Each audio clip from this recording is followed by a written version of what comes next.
Hello there. Welcome to my strategic analysis of NBA trade demands. Oh, sorry.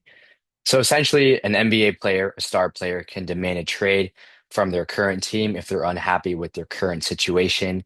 And as a response to that, the NBA team can either trade the player for other players from other teams or other draft picks or in exchange for cash. And it's really important to model these games out using strategic analysis because the actions and decisions that players make are ultimately as a response to the other players in the game, right? So a player is going to make a response based off of their team, and then from that, the team is going to make a response based off of the player's trade demand and so on. So we can kind of formally model that out in a two-player game here. So we have a three-stage sequential game where initially the player decides to either stay on the team or demand a trade. And then from that, the team can either trade the player immediately or refuse the player's trade.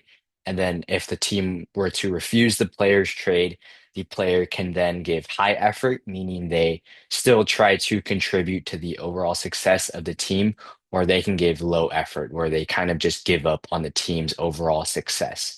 Now, it's important to understand here that this is a game with perfect information, right? Like realistically in the NBA, when a player demands a trade, the team knows about it immediately, whether it be upfront or through the media.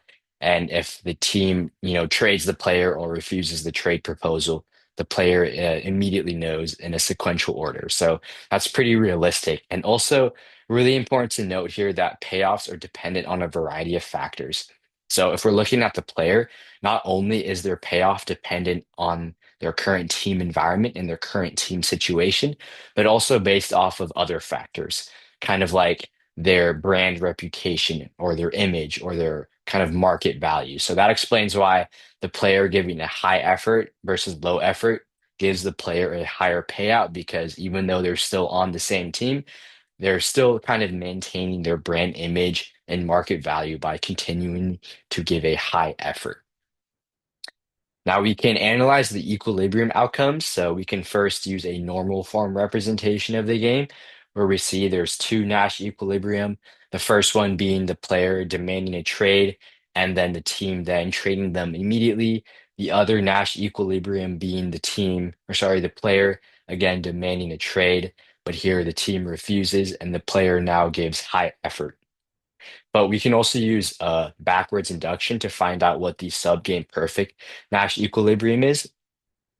And by doing so, we see it's the team actually refusing and the player then giving high effort. Now, this kind of reveals why using strategic analysis is so important because we can essentially weed out these non-credible threats, right? So by using backwards induction, we reveal that the player giving the threat of low effort is non-credible at the third and final stage. And the team is going to recognize that, right? Like if we were to go back if the player is like, hey, if you refuse my trade request, I'm going to give low effort. The team is like, hey, if you're to give low effort, that damages your brand reputation so much and it hurts your market value so much that you're actually going to get a lower payout in that environment. So I know you're actually going to do a high effort. So the team sees that, decides to refuse the trade, and the player still gets a higher payout by demanding a trade. So from that, we can see it's a subgame perfect Nash equilibrium. And I think without strategic reasoning, the team may ultimately make a panic trade where if the player demands a trade, they decide or the team decides to kind of just agree with that immediately. But this kind of reveals why strategic interactions are so important because if the team understands how the player reacts to their decisions, they recognize that uncredible threat. So they can essentially refuse, wait, and hold out a bit longer, and then decide to make a trade potentially further down the road where they have more bargaining power or they waited and they analyzed different situations where they can get better assets further out into the future. So by using that strategic interaction type of mindset, the team actually really benefits from it and doesn't make any kind of poorly made decisions when it comes to trades. So we can also see that a player can use a commitment device to actually turn their threat credible through some behavioral or contractual devices. Now, this actually happened in 2023, where here the player pictured on the right, James Harden actually used the commitment device to get in a confrontational argument with the man in the upper image here, Daryl Morey, the general manager of the Philadelphia 76ers at the time. And then in 2023, James Harden wanted to get traded from the 76ers. Daryl Morey refused. And in a video posted online, Harden publicly said, Daryl Morey is a liar and I'll never be part of an organization he's a part of again. Now, this reveals that Harden's threat made it kind of credible in a way where number one, kind of it was sunk, right? Harden couldn't take back what was said in the video. The whole world saw it, right? It was observable. It went viral within like the next hour or so. And I think most importantly, his threat changed the incentives of the game. So Harden's comments ensured that him giving high effort would result in a worse payout, right?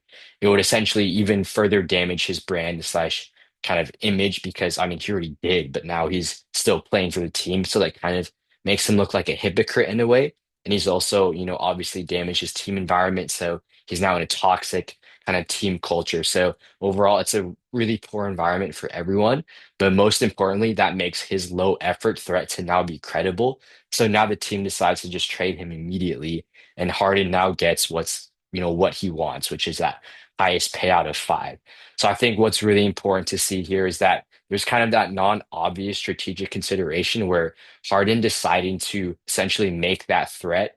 In the short term, he made himself worse off in the refusal stage, but ultimately, by doing so, he makes his low effort threat credible, so the team trades him. And in the long run, he kind of gets that trade and benefits it from it in the future by being on a team that he actually wants to be on. So yeah, that's really it. So happy to answer any other questions you might have. Thank you.